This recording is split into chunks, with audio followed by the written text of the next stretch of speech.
Lord Boxman started out wanting to build a robot army strong enough to defeat Point. Look at his early interactions with his first sapient robot, Mr. Logic. This was his original business partner, someone he invented to help fill in what gaps and blind spots he might have, someone he wanted active feedback and suggestions from. Boxman himself was a lot more open-minded, patient, and collaborative at this point in time. He immediately called Mr. Logic his best friend and treated him with warm, open affection.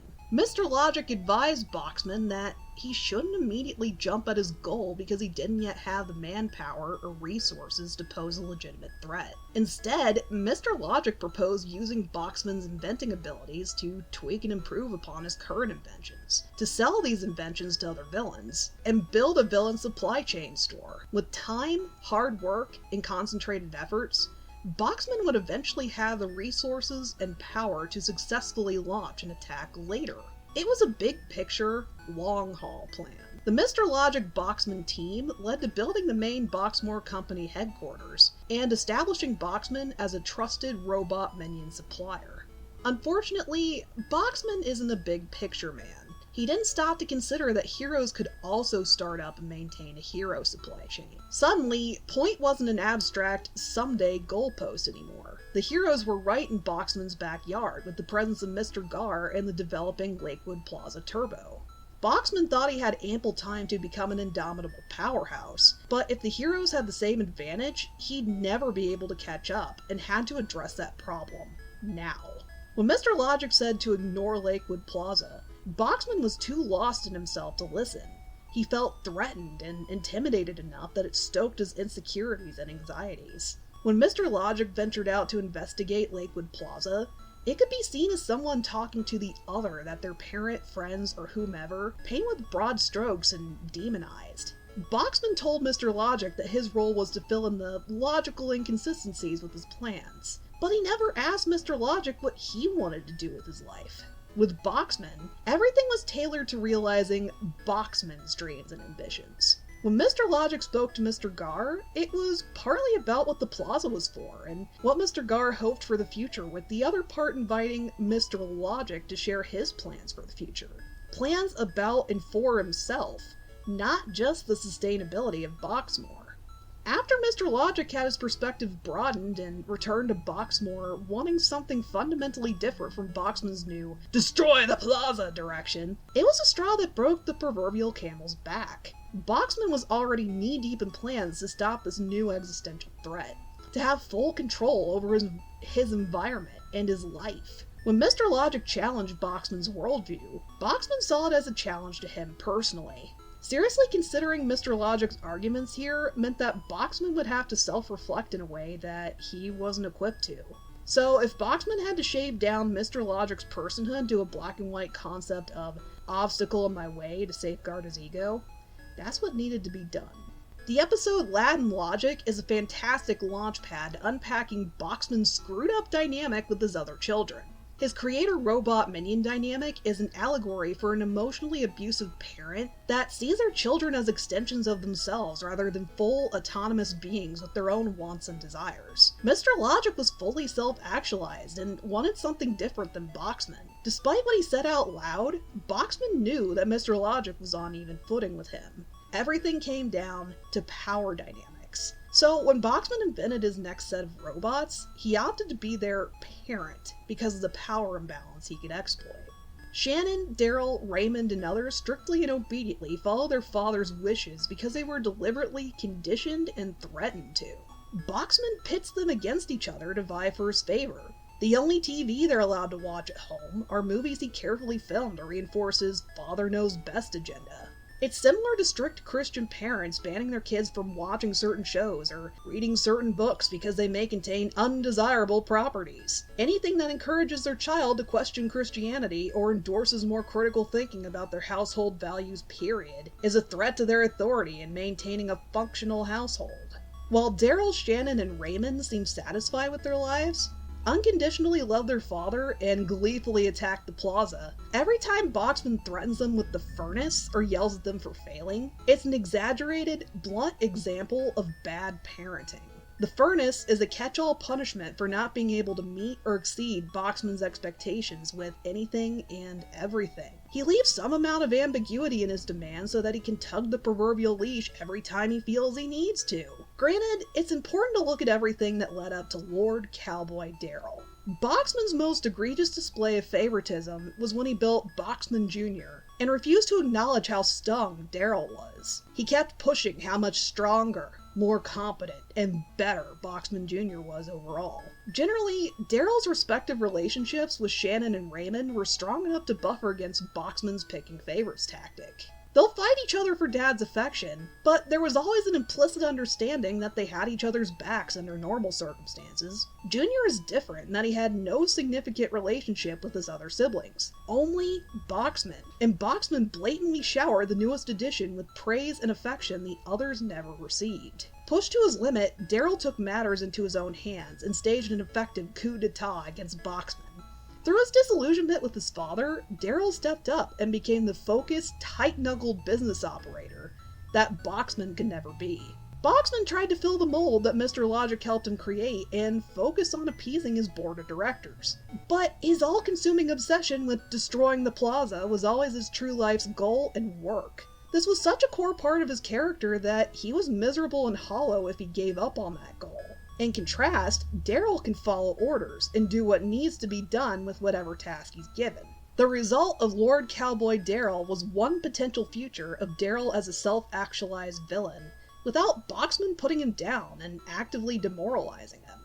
After KO convinces Boxman to talk to Darrell and tell him he's proud of his achievements, it leads to the pivotal moment that Boxman couldn't give Mr. Logic.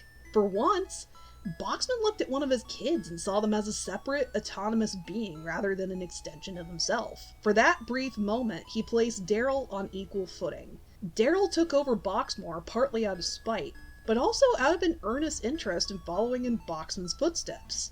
Without Boxman, he's a better Boxman. With Boxman, he's a co-conspirator that's as eager to destroy the plaza as Boxman is. Enter Professor Venomous. In stark contrast to Lord Boxman, Professor Venomous and Fink call themselves boss and minion respectively, but it's really a father-daughter relationship. Venomous makes a point of bringing Fink along to important events or letting her tag along where relevant. He brings along what extras are needed to accommodate Fink, whether it's a high chair, crayons, or even glores for a high-powered attack on some heroes. At their best, Venomous makes a point to talk to Fink on her level, and she speaks very highly of what kind, affectionate gestures he does for her. Where Venomous trips up is discipline. Fink can do whatever she wants. Babysitters are run over by her reckless energy and disregard for other people that aren't Venomous. Any sign of a complaint or a tantrum is pacified with an expensive gift. When Venomous starts getting overwhelmed, the gifts replace all usual attempts at parenting or communication period. After rewatching OK KO recently, knowing that Professor Venomous was KO's biological father from the beginning, perhaps the boss and minion labels were Venomous's coping mechanism for knowing he abandoned one of his kids. It was easier to interact with and care for Fink as long as she was his minion. That's a different enough relationship that he can compartmentalize it and distance it from whatever guilt or regrets he had from his past as Laser Blast. When Boxman became business partners with Professor Venomous, it led to obvious shifts in his approach to parenting. After his night out with Venomous and Darrell and Shannon babysitting, he gave them t-shirts as rewards for their efforts. No pushes at playing favorites or nitpicking for once. With Professor Venomous in the picture, Boxman finally had the business partner he wanted and needed. While Mr. Logic's approach worked beautifully for kickstarting Boxmore, Boxman needed Venomous to cultivate it into exactly what he wanted, versus what it was when tied to a board of directors. For a short time, Boxman and Venomous were building a blended family that was more successful together than separately. Boxman encouraged exercises and attempts towards Fink and Darrell getting along better. The Boxbots all received personalized upgrades from Venomous to improve and augment what weaponry or abilities they had. Fink now had access to what toys Boxman could invent that were several grades above what Venomous could just buy. In short, Boxman dating Venomous led to him becoming a more proactive parent in a surprisingly organic way. Venomous's intense self-destructive and literally destructive stint as shadowy Venomous further elucidated what impact he had on Boxman. When Boxman had to step up as a responsible parent, the first problem he addressed with Venomous was how he'd been failing Fink recently with the "you missed Fink's recorder recital" comment. He was also emotionally strong enough to realize that Venomous was causing enough problems in the household that things had reached a boiling point and he had to leave. Breaking up would be emotionally devastating for him, but Boxman was prioritizing the emotional well-being of his house and kids overall. Even the devastating scene where Boxman leaves his kids to go off in an ambiguous finding myself quest was meaningful improvement on his part.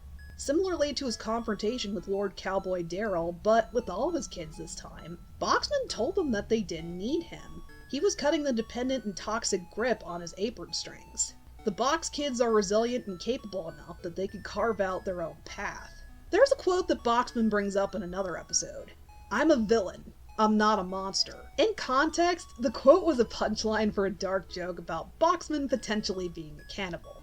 Though, it interestingly applies when looking at Boxman's actions during his confrontations with Shadowy Venomous. Shadowy was the kind of monstrous villain that wanted mindless destruction, and to watch the world burn. Seeing the absolute lowest his partner could reach led to Boxman establishing what lines he wouldn't cross. He wants to destroy the plaza, not the world, and a pretty face isn't enough to convince him otherwise when he finds the self-assurance and confidence he needed. It's the peak of his character development as a father. While there is a lot more room for exploring this part of Boxman's character, there's enough substantial story here that it's an interesting look at a bad dad that was actively working on becoming better.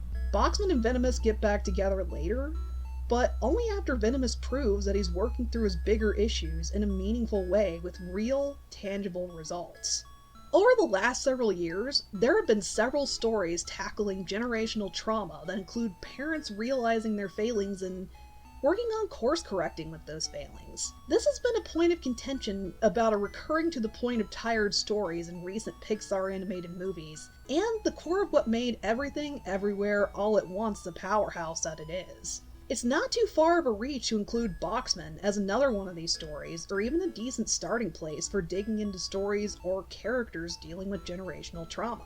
In Boxman's case, he could be seen as an example of an insecure parent that uses their role as a parent to reassure themselves in a constantly changing, unpredictable world. He only starts to get better when he starts changing and adapting to fit into that unpredictable world, rather than trying to make his little corner of the world continue to conform to just him alone.